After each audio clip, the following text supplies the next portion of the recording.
पिछले साल नहीं, अभी इसी साल में बता रहा हूँ, पिछले साल हिंदी और अंग्रेजी में थोड़ा अंतर हो जाता है। ये इसी साल वर्ष के राजा मंगल और मंत्री शनि, ये मंगल शनि में ही पूरा पोर्टफोलियो बटा हुआ है। मतलब ये कई कई विभाग लेकर के एक एक लोग बैठे हुए हैं। अभी क्या है कि मंगल दो राशियों का स्वामी, मेष और वृश्चिक, शनि दो राशियों का स्वामी, मकर और कुंभ। अब देखिए, कहते हैं देहात में कहावत है एक, मतलब अपनी पारंपरिक कहावत है कि डायन भी एक घर छोड़ देती है, बर्बाद नहीं करती। कौन सा? अपने दामाद का। मतलब एक घर छोड़ देती है, वो नहीं खराब करती है। अभी ये दोनों जो है, एक राजा और एक मंत्री, मंगल राजा शनि मंत्री, जिस किसी की भी कुंडली में जन्म के समय मेष या वृश्चिक लग्न होगा और अगर मंगल किसी पाप ग्रह से के साथ नहीं होगा, जैसे सूर्य राहु वगैरह, उनके साथ नहीं होगा, अस्त नहीं होगा, वक्री नहीं होगा, मतलब भले वो अपनी नीच राशि में रहे या शत्रु भाव में रहे या खडाष्ट छठे आठवें बारहवें में रहे, वो कोई बात नहीं है। वो अपने ऊपर, उसके ऊपर कोई आवरण नहीं होना चाहिए कि वो अस्त है, वक्री है, पापग्रस्त है, नहीं। और ऐसा मंगल भले ही वो पाप भाव में बैठ जाए, छठे आठवें बारहवें में बैठ जाए, कहीं बैठ जाए, तो वो उस घर को बनाता ही बनाता है, बिगाड़ेगा नहीं। वही अगर मंगल राजा नहीं रहता, जैसे वर्ष का राजा नहीं रहता, लग्नेश नहीं होता, तब तो मंगल वो गड़बड़ कर देता, फिर तो बहुत बड़ी दुर्घटना, बहुत बड़ा अशुभ फल दे देता। वैसे ही शनि का भी है, मकर और कुंभ, चाहे लग्न मकर हो चाहे लग्न कुंभ हो। यदि शनि निरोग है, अपने शत्रु से दूर है, सूर्य मंगल आदि से ग्रस्त नहीं है, तो चाहे वो भले किसी भाव में बैठा हो, उस भाव को बना देता है, संभाल लेता है, उस घर से संबंधित सारे अशुभ फलों को ढक देता है, बढ़ने ही नहीं देता। यह मैं इसलिए बोल रहा हूँ क्योंकि अगर आप मुझे मेरे ये पहले का, मतलब पहले आज से 2 दिन पहले मैं वीडियो एक बना डाल चुका हूँ कि उसमें आप देखेंगे कि बहुत विशेष विवरण के साथ है, अगर आप उसको देखें तो ये शनि और मंगल आदि जो भी राजा होते हैं, तो वो राजा हमेशा अपने घर को बनाते हैं। किंतु एक बात ध्यान रखिएगा, यदि वही राजा जैसे मंगल शनि से युक्त हो जाए या राहु से युक्त हो जाए, और भले शुभ भाव में ही क्यों न बैठे, वह वर्ष उसका बहुत बुरा गुजरेगा कई तरह से। जैसे मान चतुर्थ चौथे भाव में है तो माता पिता को कष्ट, परिवार में विप्लव, बेइज्जती आदि, मुकदमा में हार, बहुत कुछ ये हो जाता है। किंतु भले वो शनि हो, मंगल हो, जो भी हो, राजा है, अगर उस वर्ष का राजा है और उसके ऊपर कोई प्रकोप नहीं है जैसे और ग्रहों का, तो वह चाहे भले किसी घर में बैठा हो, वह बहुत ही अच्छा परिणाम देगा उस वर्ष, मतलब 16 महीने के लिए उस व्यक्ति को बहुत ही ऊपर उठाएगा। अब ये ऐसा, मैं ये गोचर में ही नहीं कह रहा हूँ, ये जन्म से भी देख सकते हैं आप इसको, जन्म से ही देख सकते हैं आप इसको। जन्म के समय में ही जो अस्थायी रूप से ग्रहों की स्थिति है, उसके हिसाब से आप देख सकते हैं। अब क्या होता है, जैसे मान लीजिए मेष लग्न हो और मंगल वृश्चिक राशि में, मतलब 8वें में बैठ जाए, तो होता क्या है कि लग्ने व्यय चौपा ताले जा मित्रे चाष्टमे कुजः कन्या भर्तुर्विनाशाय भर्ता कन्या विनाशे। ये कहावत है, लौकिक कहावत में बना दिए हैं लोग।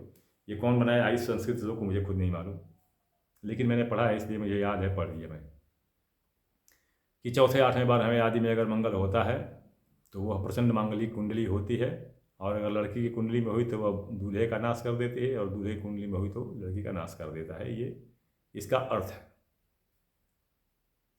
किंतु मेरे जो देखने में आया है, ग्रंथों में तो बताया गया है, देखिए ग्रंथों में बताया गया है, आप किसी भी ग्रंथ उठाकर देखिए, बृहद पराशर होरा शास्त्र देखिए उठाकर, तो इसमें भी बताया गया है।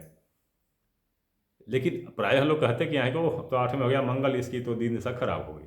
बिल्कुल नहीं, वह शादी मेरी समझ से सर्वोत्तम होगी यदि उस वर्ष का राजा मंगल है, जिस वर्ष उनका जन्म हुआ, और मेष या वृश्चिक लग्न हो, और भले मंगल 8वें में बैठा हो तो भी वो मांगलिक नहीं होगा।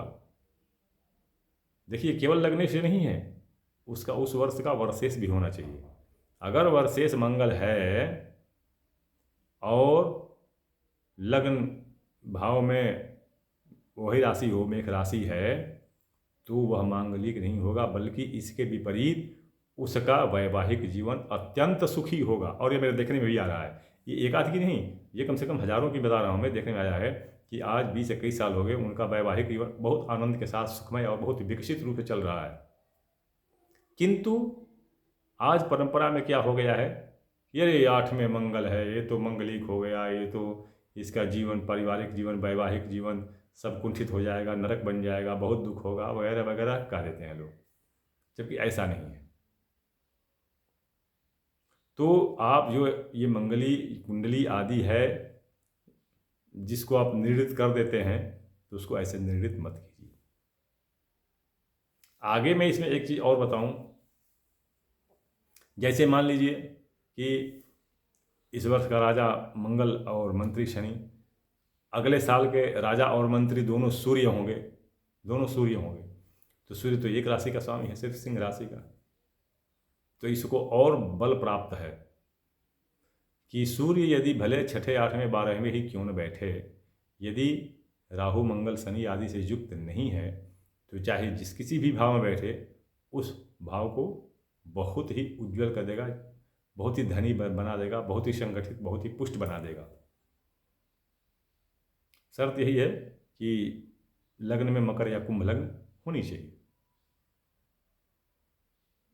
तो इस तरह से ये आप फल देखें, और पूजा पाठ करने के पहले सोच लें कि कहीं ऐसा तो है नहीं कि डूबे गए चौबे बनने छब्बे बन के लौटे, कि गए थे शनि की शांति कराने, तो शनि तो शांत नहीं हुआ, ऊपर से मंगल भी अशांत हो गया और पीड़ा बढ़ गई। तो इसलिए निर्धारित कर लीजिए कि आपको कौन सी पूजा करानी है, देख करके नहीं कि शनि तो गलत स्थान में है तो शनि की पूजा करा दीजिए, राहु गलत स्थान में, राहु की पूजा करा दीजिए, ऐसे नहीं होता है।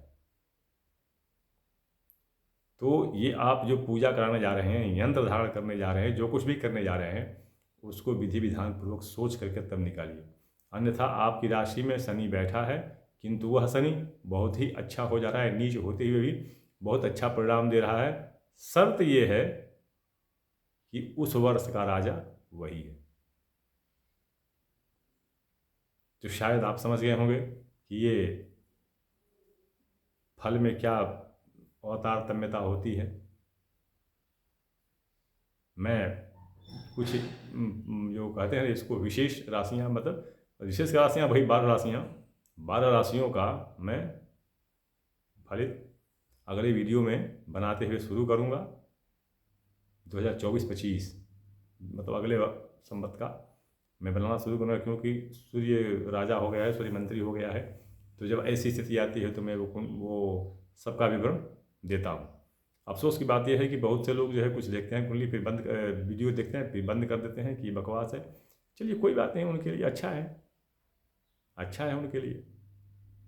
किंतु मैं इसके बारे में बता दूं कि ये जो भी मैकाले और मैक्समूलर के सिद्धांत के अनुयायी हैं, उनको पढ़ने वाले हैं, उनको ये विश्वास नहीं होगा, लेकिन जिनको मैंने विश्वास दिला दिया वो सनातनी हो गया, हिंदू कहना सनातनी हो गया, क्योंकि वो वेद की पराकाष्ठा को जान गया कि वेद की पराकाष्ठा पहुँचे बाहर है, सत्य है, सिद्ध है, प्रामाणिक है।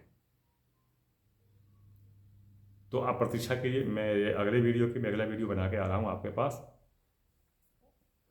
इन्हीं विषयों के साथ। तब तक आप प्रतीक्षा करें।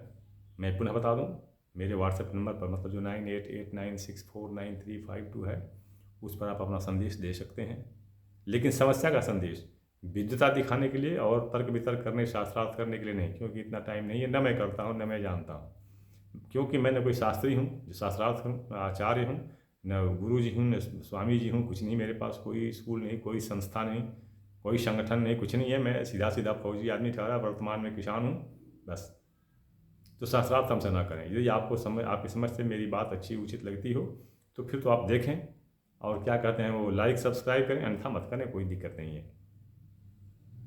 तो हर कुछ सोच समझ करके अपना अगला कदम उठाइए और तभी मुझे संपर्क कीजिए। संपर्क केवल व्हाट्सएप पर कीजिए, बाकी किसी से नहीं।